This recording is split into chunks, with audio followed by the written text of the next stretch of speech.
Hey guys, Mike here, the Detroit Borg with a look at the Logitech Ultrathin Keyboard Mini. So this is for the iPad Mini. Now there is a version for the full-size iPad, which is a very popular product. I've done a review on that before, so I'll post a link in the description below so you can take a look at that. So they've basically shrunken down that design for the iPad Mini, which does mean some significant changes to the keyboard layout, and we'll explore that once we take a look around. But basically, this is a Bluetooth keyboard with a built-in battery that's rechargeable via USB. It connects to the edge of the iPad Mini, just like the Apple Smart Cover, has the same hinge design and everything. So it basically works on that principle, and it adheres to the front or protects the front of the display when it's not in use. So this retails for $79.99 from Logitech. It's available in two colors, black or white, to match your iPad Mini. So anyway, the packaging is pretty interesting. They've done a very nice job here. So we have a little drawer here to pull out. So inside we'll find our iPad Mini keyboard. A little tab here to lift it up. Pull it out. So there it is, wrapped in plastic with that aluminum back panel. We also have a little drawer here with our accessory package. So if we look inside here, we should find our microfiber cleaning cloth for cleaning our iPad Mini. We also have some instructions. Probably don't need a lot of instructions for this. We also have our, user licensing agreement, etc., etc. And we also have a little cable here for charging or recharging the keyboard. Very small, short cable, that micro USB connection. All right, so getting back to the keyboard itself, still wrapped in its plastic envelope. We're just going to peel this back. And slides right out. So it is very lightweight. That's the first thing that stands out. It's just how lightweight this is. So taking a look around the keyboard, you can see that the materials are color matched and textured matched to the iPad Mini. So we have this nice glossy plastic, which resembles the glossy glass on the iPad Mini. We have our Logitech branding. You can see up here we have our hinge, which is very similar to the hinge on the full-size iPad Mini Smart Cover from Apple, but this is plastic instead of aluminum, so hopefully it's less likely to scratch or damage your iPad Mini. You can see we also have these bumpers at each corner of the keyboard case, which provides some protection on the glass of the iPad Mini. So when it's in the closed position, you can see we have these nice rubber bumpers to add protection so that the keys aren't hitting the glass of the iPad Mini. So we also have this little slot here, which is how the iPad Mini latches into the keyboard position. So essentially you remove the iPad Mini and slot it into the slot here, which props it up for you at a nice typing angle. Along the side, we have our on and off switch. We also have our Bluetooth pairing button as well as our micro USB charger or charging port. Along the side, not much else here, but you can see just how thin it is, very thin. On the back, we have that aluminum panel, which resembles the finish of the iPad Mini. Now, the full-size version of this, for the full-size iPad, has a tendency to scratch because when you place this on a typing surface, for example, any table, if there's anything on that table, you're likely to scratch it at some point. So it would be nice if they had put some bumpers on here just to protect the case itself. So I guess you need a case to protect your case, but I still like the idea. It's better to scratch your keyboard than your iPad Mini. Now, just like the Smart Cover, the hinge automatically aligns to the edge of the iPad Mini, magnetically adheres to it. You can close it up. Works with the automatic sleep and awake function. So it wakes it up. Now, it's not a very strong magnet, so it holds on just enough to hold on to the iPad Mini for transport. But you can see it kind of lets go pretty easily. So it's mostly there just to help you keep it connected to the iPad Mini, and it forms a pretty slim, lightweight form factor here. So you can see it's about as thick, it's maybe about as thick as the iPad Mini itself, so maybe doubles the thickness. And you can see it forms a pretty seamless look overall. It does have a tendency to slide around just a little bit here, so if you're going to put this in a bag, you're probably going to expect some movement here. But that's true of the Smart Cover, but because this is heavier and bulkier, it's more likely to do that in a bag. Now, really, the keyboard is meant to only be used in one way, which is when you place the iPad in the slot. So the slot itself does have some magnets, so if you slide it into place, it will magnetically adhere to the keyboard, so there's just enough magnetic strength there to keep it in position, and it's pretty stable here. So if you look at the edge here, see you have a nice angle, and there's just enough force here to hold it in. So you can really apply some pressure on there, and it's not going to pop out. So let's go ahead and pair this up so we can start using it. So the first thing we need to do is turn on our keyboard. And if we look, you can see we have a little green LED indicator right there, and now it's in pairing mode. So let's go to settings. Go to Bluetooth. It sees Ultrathin Keyboard Mini. Let's just tap that. And we're connected, so we should be all set to go. So let's go ahead and tap the home button.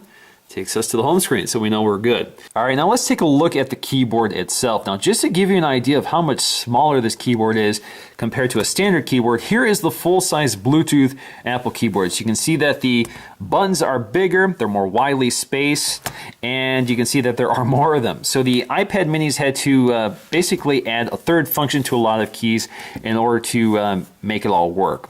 So for example, the caps lock and tab keys are integrated into the letter keys. So tab is in Q, caps lock is in A.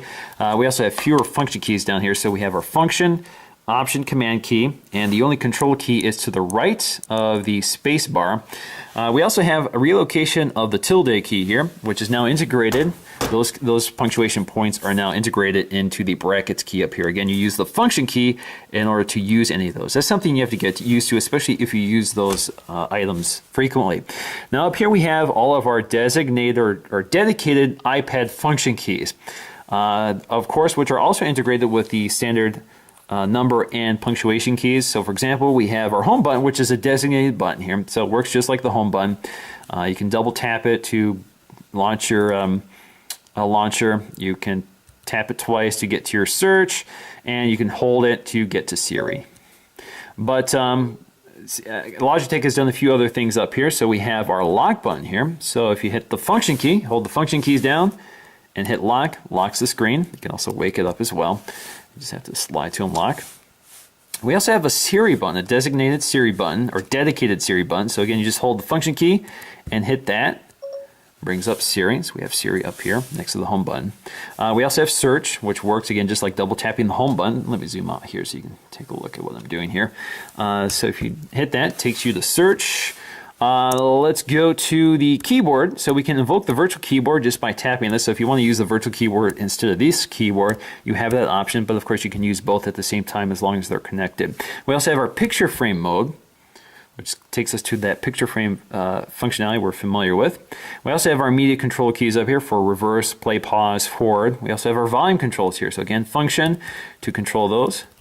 And we have our mute button as well. Now on the directional keys, Logitech has also added some additional functionality. So it's added some text highlighting features. So again, all I have to do is hold the function keys, and each press of the left key will highlight one word, and each press of the forward key will highlight one word. Now in terms of ergonomics, there's no denying the fact that this is a cramped keyboard. This is a small, strange keyboard that you have to get used to. Once you're typing and once you get used to it, it's actually pretty comfortable. It feels like a standard keyboard until a few things crop up. For me, my initial first impression was that I couldn't find the home row. To me, is always in the wrong spot. I want to be farther over because along the left side they've removed keys and they've shrunken them down. So my instinct is to go farther away from them than I should be. I should be right along the edge.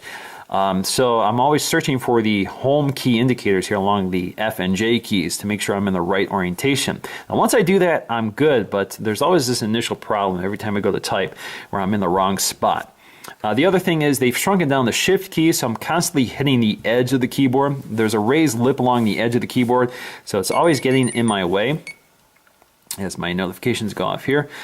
So they're always getting in the way. That becomes a problem. And again, you just have to learn to keep your fingers closer together on this keyboard.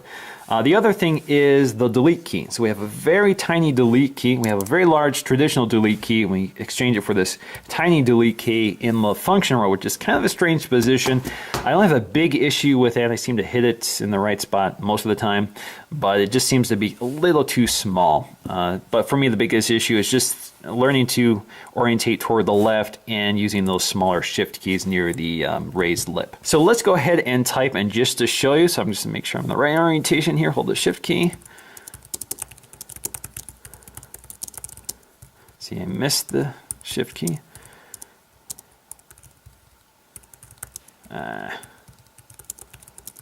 So in any case, you get an idea of how this keyboard works. It is a challenge initially to use it, but once you're comfortable with it, once you're comfortable with the layout, I think it's actually a fairly comfortable keyboard, and it's something that you can use for an extended period of time.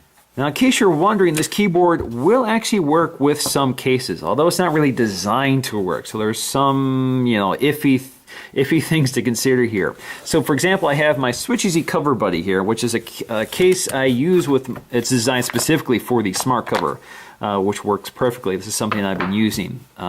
Now, with the keyboard, it's not really designed for it. So you can see that the hinge actually overlaps the plastic, so it's not a tight fit, but it does hang on magnetically. So it actually works kind of well here. You can also see that it will slot into the keyboard, but it holds it up at a sharper angle, so it's not a very comfortable angle to look at, and it's not very secure. So it's using friction here in order to hold into there. The magnets aren't really working because it can't get close enough to the magnets. Now, in conclusion, I'm definitely impressed by what Logitech has done with the Ultrathin keyboard. Mostly because I really didn't think they would be able to pull off a comfortable keyboard in such a small form factor. I mean, this is not a lot of space to fit a keyboard. Now, of course, they've had to make some design choices in order to pull that off, but I think they've made the right ones. They've given focus to the keys you use the most, of course, all the letter keys, and they've hidden a lot of less used keys behind the function button, which works fine, something you have to get used to. For me, the biggest issue is just the size of the shift keys and the fact that there is a ridge along the side which gets in the way, and the smaller delete key. But otherwise, it feels like a fairly comfortable keyboard once you get used to the orientation. For me, the biggest issue isn't the keyboard at all, but it's just the fact that it doesn't provide a lot of protection, and in fact prevents you from adding protection to the iPad mini. So you can see it's a very nice, thin, lightweight addition to your iPad mini. It's a very nice way of carrying a keyboard with you in a very convenient way. Magnetically attaches to it, provides some protection to the screen, but it doesn't provide any protection to the back. So that's going to do for me in this review, guys. I hope you enjoyed it, and I'll see you again in the next video.